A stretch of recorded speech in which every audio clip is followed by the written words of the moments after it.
Commander Vethal had written war reports for 31 years. He had assessed 42 species across 9 star systems.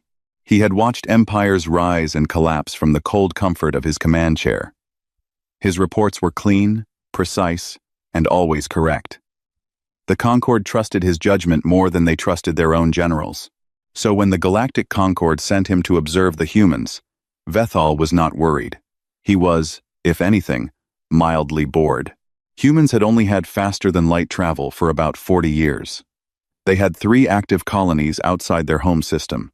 Their ships were small and loud and burned fuel in ways that made Concord engineers quietly embarrassed on their behalf.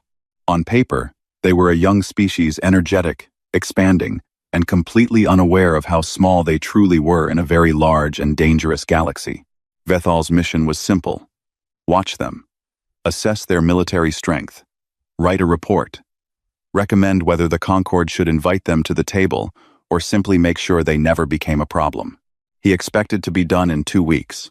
He parked his cloaked observation ship above a human military installation on a planet called Earth, in a region the humans called the American Southwest.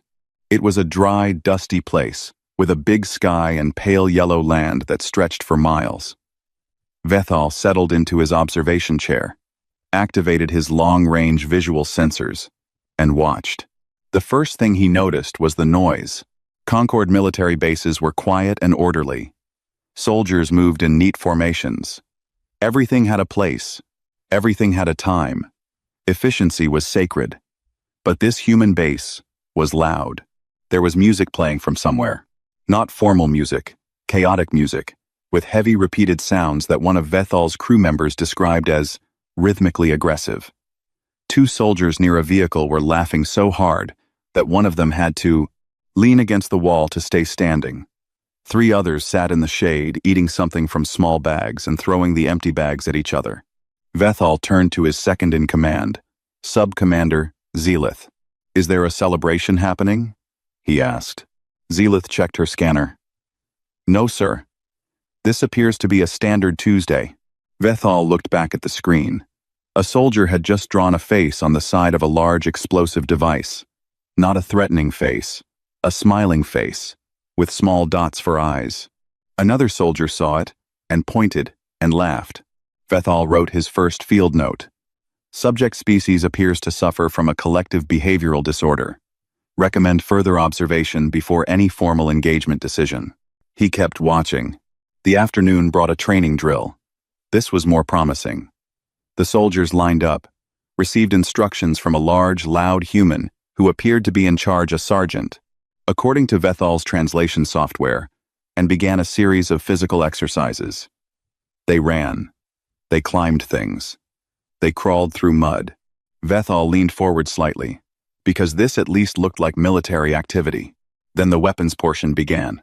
One soldier picked up his rifle, looked through the scope, and the scope immediately fell off. It had been attached, Vethal realized with some disbelief, using a gray adhesive strip the humans called duct tape. The soldier caught the scope before it hit the ground, looked at it for a moment, shrugged, pressed it back onto the rifle, wrapped more tape around it, and raised the weapon again. He fired. He hit the target, perfectly. Center mass, from 250 meters away, with a scope held on by tape. Vethal stared at his screen. He wrote, "Unclear if this was skill or an accident. We'll observe further." The next day brought the discovery that this was a regular garrison unit, basic soldiers, assigned to a low-priority base. Zelith suggested that perhaps the elite forces would be more in line with expected military behavior. Vethal agreed. He redirected his sensors toward a special operations training facility 300 kilometers north. The elite forces were worse. Vethal spent 20 minutes watching a 12-man team of what were apparently the most highly trained soldiers on the base. 3 of them were napping on the grass in the sun. 2 were playing a card game. 1 was sitting alone under a tree reading a small, battered book with a cracked spine. Their squad leader was sitting on a crate, eating something wrapped in foil. The translation software identified it as a gas station burrito, which Vethal did not fully understand, and he was also reading a book. Nobody was training. Nobody seemed particularly alert. They looked, if Vethal had to describe them honestly, like a group of people waiting for a bus. Then one of Vethal's crew members accidentally triggered a test function on the sensor array, which sent out a brief electromagnetic pulse. It was harmless. It lasted half a second. Every single soldier on that field was on their feet in under 2 seconds. The card game was gone. The books were gone. The burrito was gone. All 12 men were in defensive positions, weapons ready, eyes scanning in disciplined arcs. Nobody spoke loudly. The squad leader was already moving his people into a perimeter pattern. The whole field went from sleepy and relaxed to combat-ready faster than Vethal had ever seen any unit move, including Concord Special Forces, with twice the training time. Then the pulse faded. Nothing followed it. The soldiers waited 30 more seconds, scanning. Then the squad leader made a quiet hand signal, and they all stood down. The card game came back out. Someone found the burrito. The man under the tree found his page. Vethal sat in his chair for a long time without writing anything. Zelith broke the silence first. "Should I flag this for the medical department, sir?" The behavioral inconsistency could indicate some kind of... "No," Vethal said. He was quiet for another moment. Then he wrote in his field notes, "The subject species is not disordered. They are resting. There is a difference. I did not initially understand the difference. I am beginning to understand it now." He spent the rest of the week watching. He watched morning formations where soldiers complained loudly about being awake and still ran their exercises without anyone giving up. He watched a weapons maintenance session where a soldier fixed 3 different broken pieces of equipment with what appeared to be creativity rather than proper tools, and every fix worked. He watched a night drill where a unit navigated total darkness across rough terrain without a single light, quiet as shadows, and then emerged on the other side laughing about something one of them had tripped over. He watched them argue with each other, loudly and freely, and then work together seamlessly 10 minutes later as if the argument had never happened. He watched them eat strange food, and play loud games, and sleep anywhere on floors, on vehicle hoods, against walls, and wake up ready to move with no visible transition period. At the end of the 2 weeks, Vethal looked at his notes. He had expected to write 3 pages. He had 40, and he had not yet reached a conclusion. He sent a message to the Concorde requesting an extension. His final note for the first observation period read, "I have watched 42 species prepare for war. I know what readiness looks like. I know what danger looks like. I am not certain I have the correct words yet for what the humans look like, but I will find them. I think it is important that I do." He closed the file and looked out at the pale yellow desert below. Somewhere down there, a soldier was probably taping something back together, and it was probably going to work. The border skirmish at Kale 7 was not supposed to last more than 30 minutes. That was the plan. A clean, quick show of force. 3 Concorde patrol ships would move into the contested mining sector, broadcast a formal warning to the human colonial defense force stationed there, and the humans outnumbered, outgunned, and flying ships that looked like they had been assembled from spare parts, and stubbornness would back down. Everyone would go home. A report would be filed. The sector would be quietly noted as Concorde territory, and the humans would learn an early and painless lesson about where their borders ended. Vethal had been ordered to observe from a distance. He settled into his chair with a cup of warm liquid and a fresh data pad. He expected to be writing his conclusion notes within the hour. 11 days later, he was still watching. He had stopped drinking warm liquid because his hands had developed a faint tremor from stress. He had also lost a noticeable amount of the fine ridge fur above his left eye, which his ship's doctor attributed to tension. The first thing that went wrong was the broadcast. The Concorde patrol lead ship sent out the standard formal warning in 7 galactic languages, as protocol required. The human response came back in 40 seconds. It was in English, which the translation software handled easily. The human commander on the other end, a woman, calm and unhurried, said, "We appreciate the message. Could you hold for just a moment? We're in the middle of something." Vethal had read that back 3 times. The Concorde patrol commander, who had never been asked to times hold times in his 40-year career, did not know how to respond. He waited. 12 seconds passed. The human came back on the line and said, pleasantly, "Sorry about that. Now you were saying? Vethal had written in his notes. They asked us to hold. I do not know what to do with this information. Things escalated, as these things tend to do. The patrol ships moved in. The Human Defense Force 2 aging colonial cruisers, a converted freight carrier, and 4 ships so small they barely registered on the long-range scanners, moved to intercept. It should have ended quickly. The Concorde ships had better weapons, better shields, and better everything, on paper. What the humans had was Lieutenant Carla Dominguez. Vethal would spend considerable time in his later reports trying to describe Dominguez in clinical terms. He would fail. The most accurate thing he ever managed to write about her was a small human with short hair and an expression that suggested she found the laws of physics to be more of a suggestion than a rule. Dominguez was piloting one of the converted freight carriers. When the Concorde ships moved to cut off the human formation, she did something that made Vethal's tactical analyst stand up from his station involuntarily. She flew her enormous, slow, completely unsuitable for combat freighter directly at the lead Concorde ship, not in a collision course, but at an angle so aggressive and so unexpected that the Concorde pilot flinched and broke formation to avoid her. Then she flipped the freighter, a ship that had no business flipping, and used its cargo bay door like a shield, while her engineering team, working in a cargo bay that was actively venting atmosphere, welded mining drills to the exterior and rerouted their power cells into what could only generously be called a weapons system. It should not have worked. Every calculation Vethal's team ran said it should not have worked. It worked. The Concorde ground forces on Kale 7 had their own problems. They had landed 2 full companies, well armed and well supplied, and they expected to secure the mining outpost in a few hours. The human colonial defense forces on the ground numbered fewer than 80, a mixed group of actual soldiers and militia members, most of whom appeared to be off-duty mining workers who had grabbed weapons and shown up. They held for 3 days.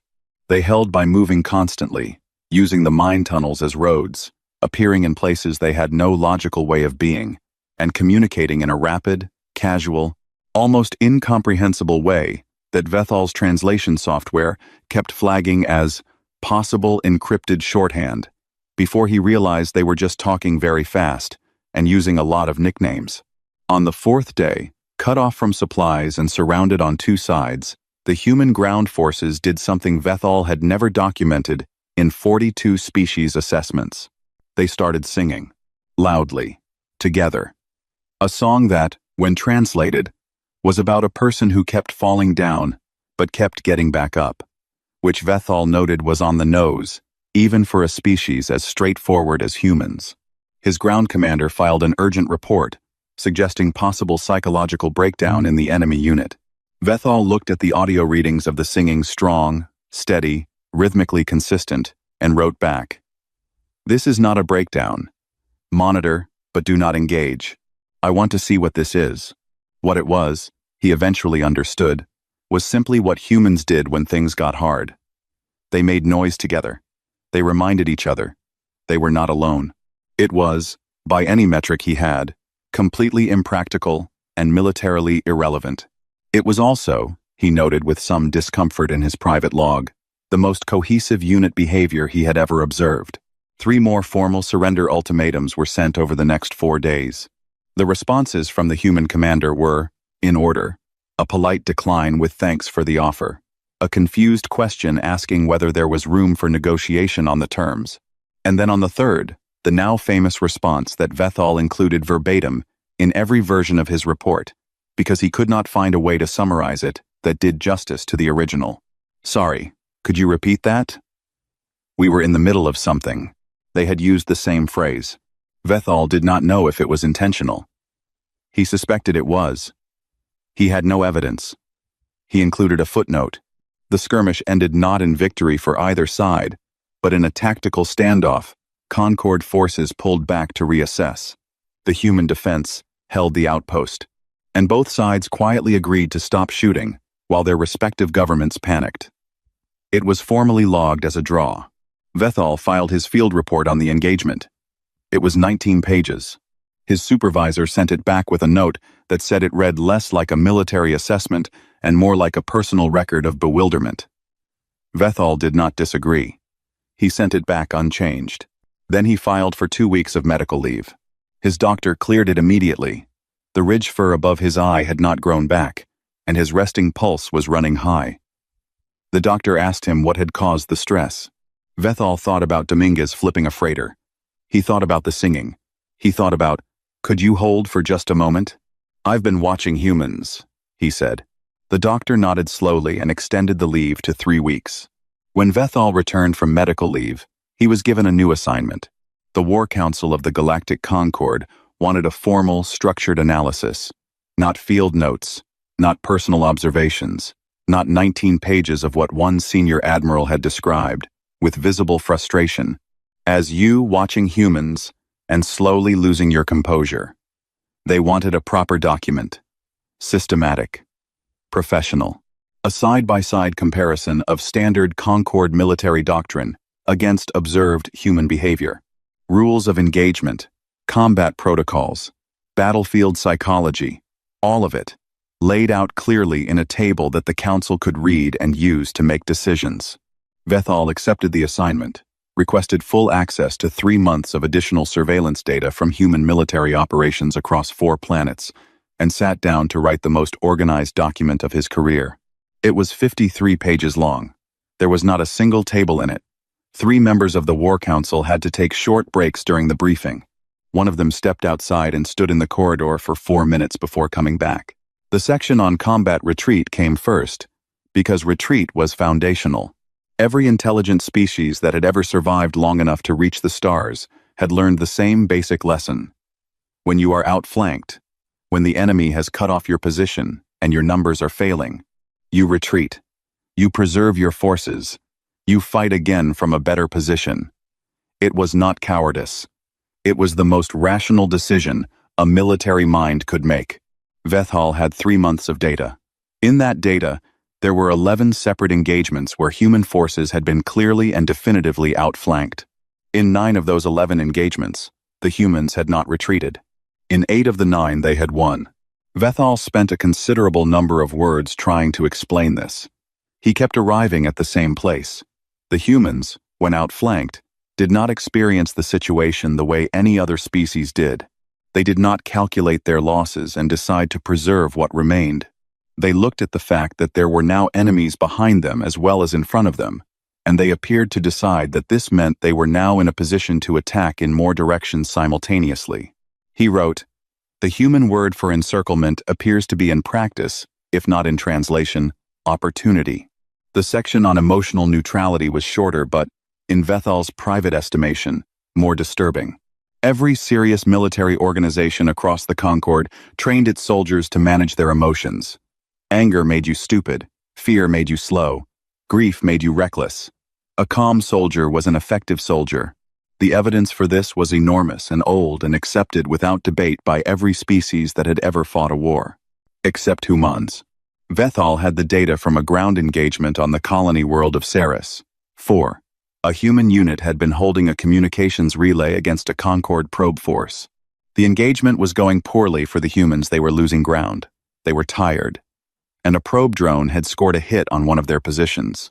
The unit's effectiveness ratings, by every standard measure, should have dropped. Instead, they increased. The unit's speed went up. Their coordination went up. Their accuracy measured in number of effective actions per unit of time went up. Vethal had gone back through the footage 4 times trying to find the explanation.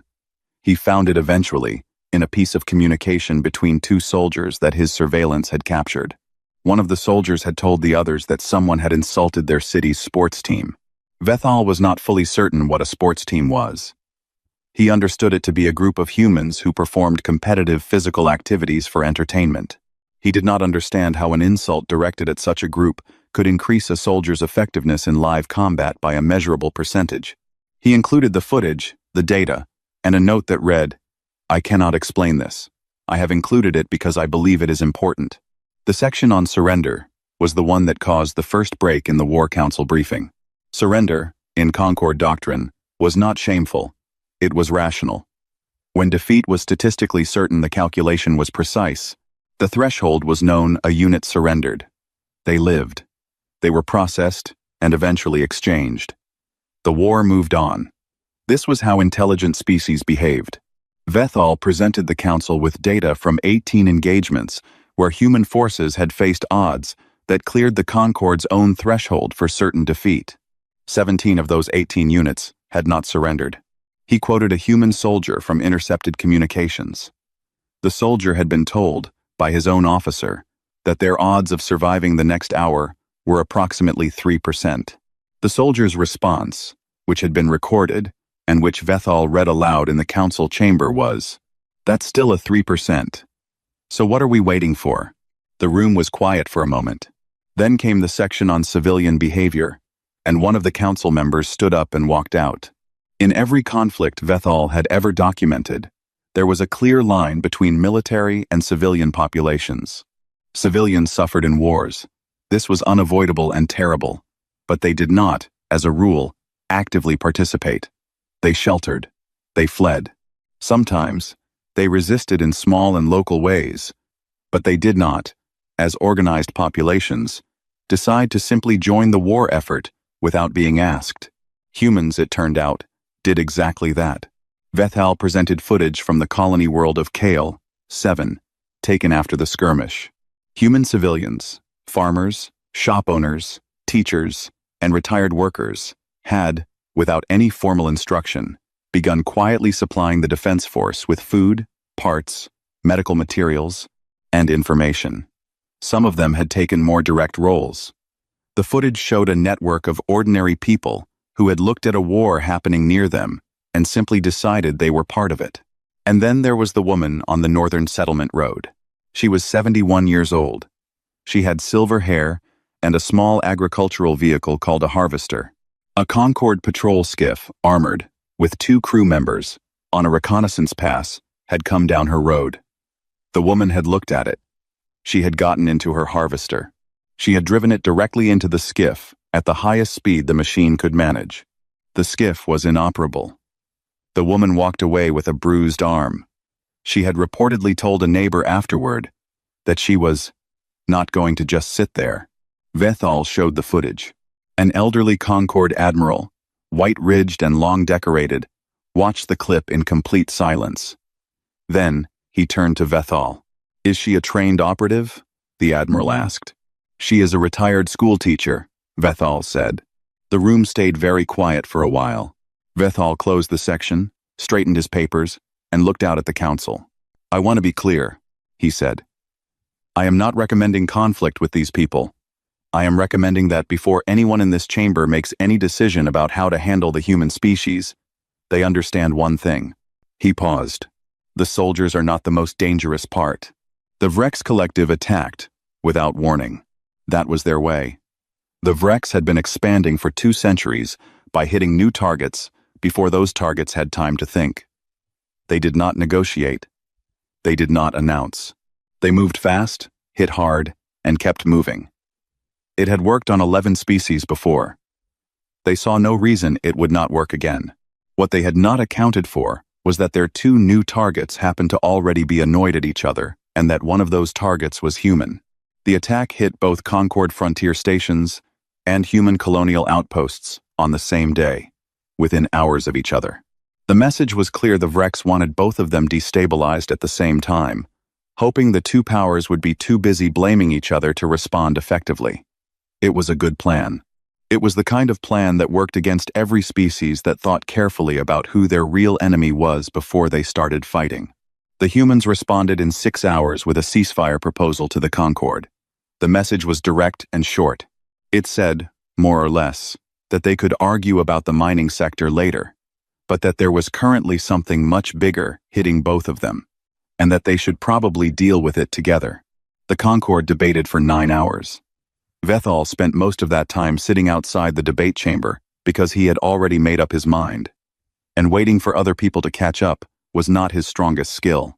When they finally voted to accept the alliance, he was already packed. He was assigned as Joint Operations Liaison to a human strike team, Task Force Ember, which was staging out of Neutral Station, Halveth, 9. The assignment came from a senior admiral who had seen Vethal's reports and decided that if anyone was going to work with humans effectively, It should be the person who had spent the most time studying them. Vethal understood the logic. He also suspected it was partly punishment for making 2 council members leave the briefing room. He arrived at Halveth, 9, and was met by Colonel James Park. Park was not a large man by human standards, from what Vethal had learned.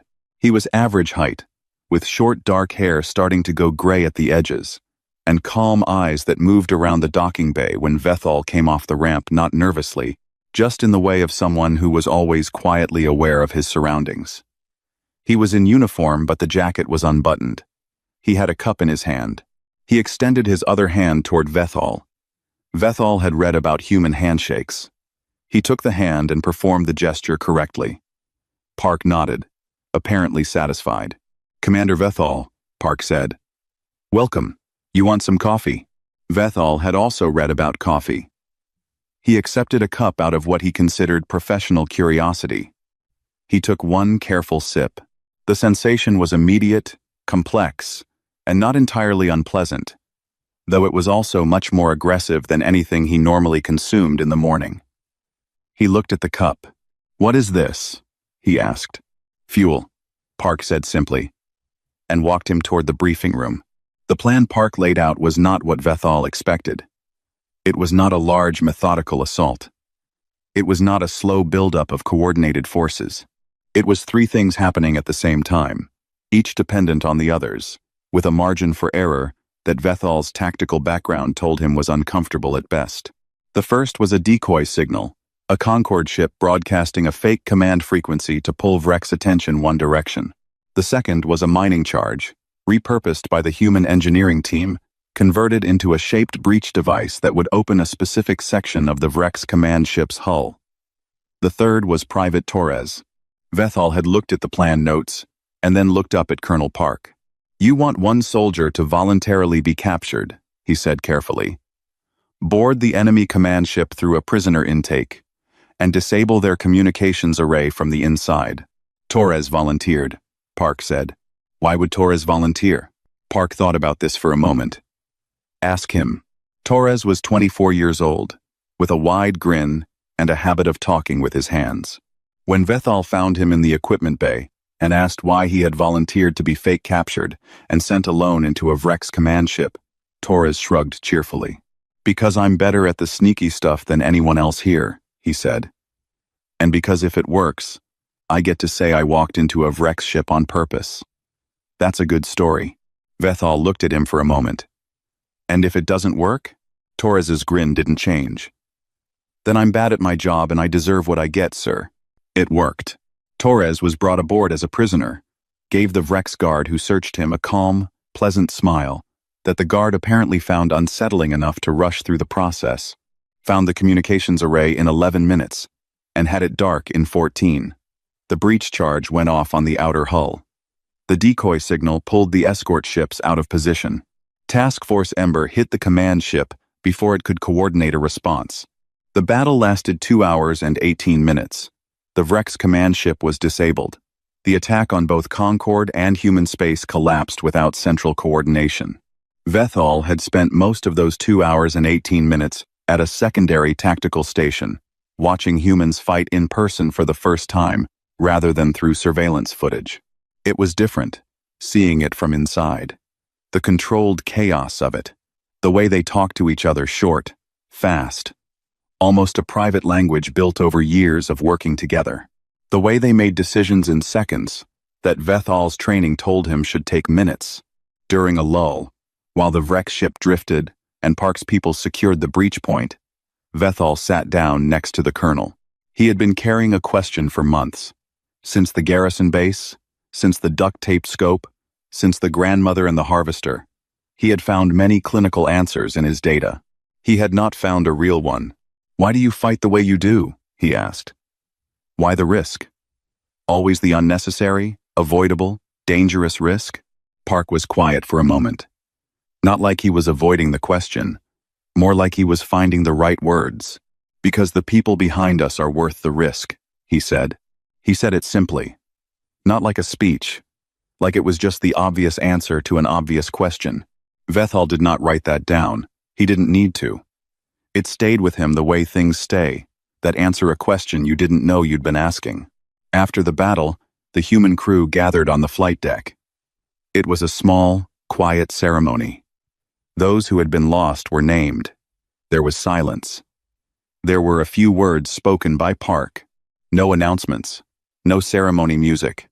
Just people, standing together, naming what they had lost, and not pretending it was small. Several Concorde crew members had drifted to the observation window without being asked. Vethal stood among them. He did not fully understand the ritual, but he understood the shape of it. He understood what it meant to stop, in the middle of everything, and say, "We remember." Later, alone in his bunk, he stared at the ceiling of Halveth, 9. He thought about Torres walking into a Vrex ship with a grin, because it was a good story. He thought about Dominguez flipping a freighter. He thought about 80 people singing in a mine tunnel when they were surrounded and tired and should have been afraid. He thought about what Park had said. He picked up his data pad. He opened a new document. At the top he wrote, "I have been approaching this wrong." He would explain what he meant in the final report.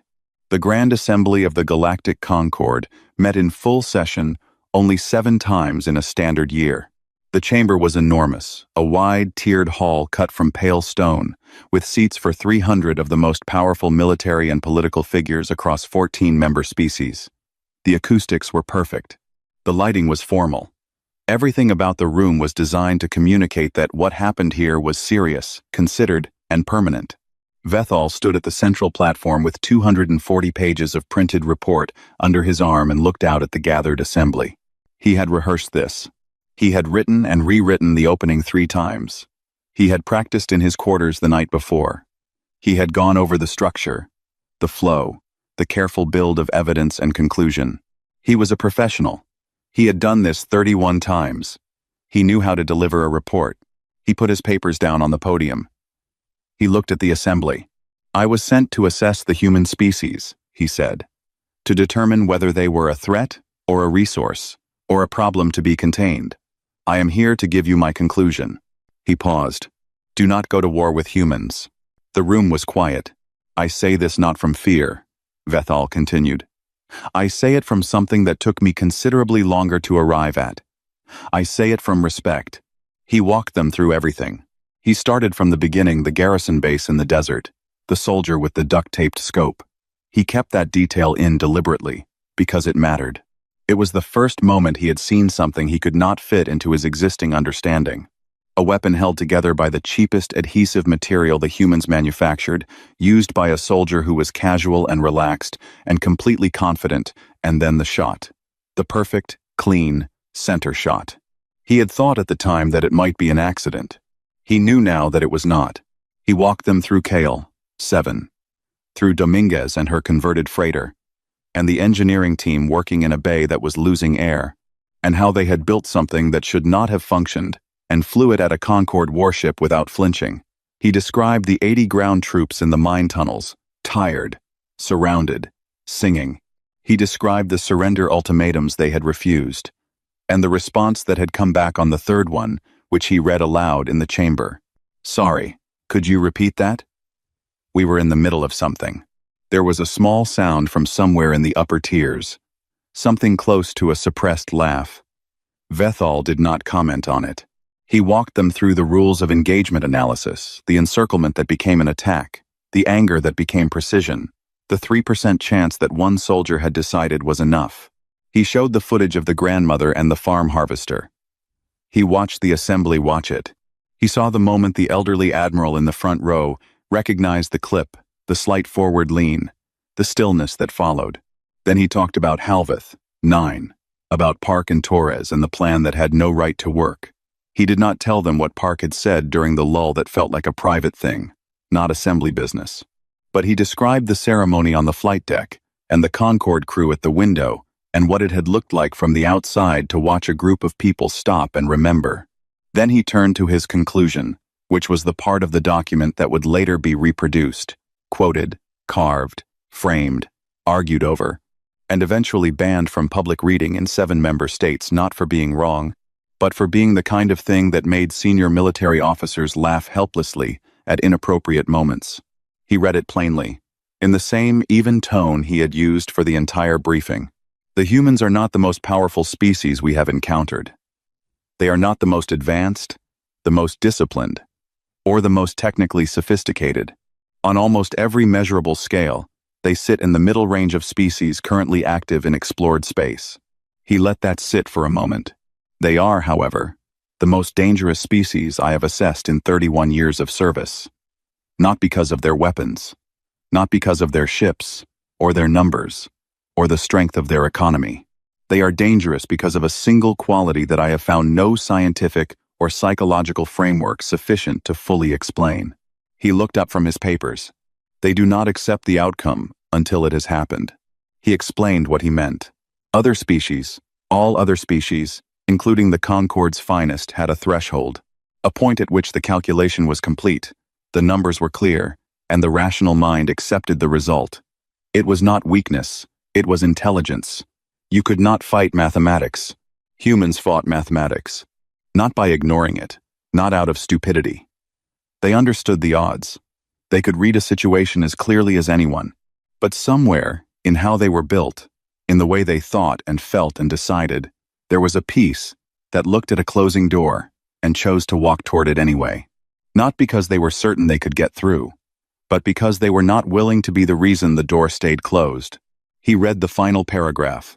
Of all the species I have studied in 3 decades of service, only humans look at an impossible situation and ask not whether they can survive it, but how they will describe it later. They fight as if the story is not finished. They fight as if the last word has not been written. And in my experience, when they fight like that, he paused. They are usually right. He closed the document. My formal recommendation is an immediate, unconditional, and enthusiastically pursued alliance with the human species. I also recommend that someone contact the Vrex Collective and make sure they understand what they have made an enemy of, not as a threat, as a courtesy. He gathered his papers. That is my report. The vote was unanimous. 300 voices, from 14 species, in favor of alliance with humanity. It was the fastest unanimous vote in the Assembly's history. Vethal was promoted to Senior War Assessor the following month, the highest rank his division could give. The report circulated through Concorde military institutions within the year. It was assigned reading at 6 academies. It was translated into 31 languages. Admirals kept printed copies in their offices. And then, gradually, the banning began. Not from malice. Nobody thought the report was wrong or dangerous.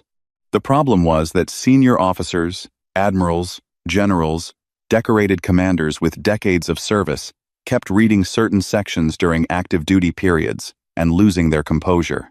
Stress laughing, the medical reports called it. The grandmother clip became such a well-known internal reference that it started appearing in informal communications, which was considered a breach of operational dignity. 7 member state military commands formally restricted the report from pre-mission reading. The restriction orders noted, carefully, that the report was not prohibited, only that it was not suitable for consumption in the 12 hours preceding any formal engagement, as it may impair the solemnity required for command-level decision-making. Vethal read the restriction notices. He filed them neatly in a folder. He did not comment publicly. In private, he kept one sentence from his own report printed on a small card on his desk. It was not the famous final paragraph. It was from the middle of Part 4, which most people skipped to get to the conclusion. It read, "They reminded each other they were not alone." It was, by any metric, completely impractical and militarily irrelevant. I have been thinking about it ever since. Above the entrance of the Concorde Human Joint Military Academy, opened 2 years after the alliance was formalized, the final line of Vethal's report was cut into pale stone in 7 languages. They fight as if the story is not finished. Somewhere on Earth, in the American Southwest, a soldier in a dusty garrison was probably taping a scope back onto a rifle. He would probably hit the target. Vethal, had he been watching, would not have been surprised. Not anymore.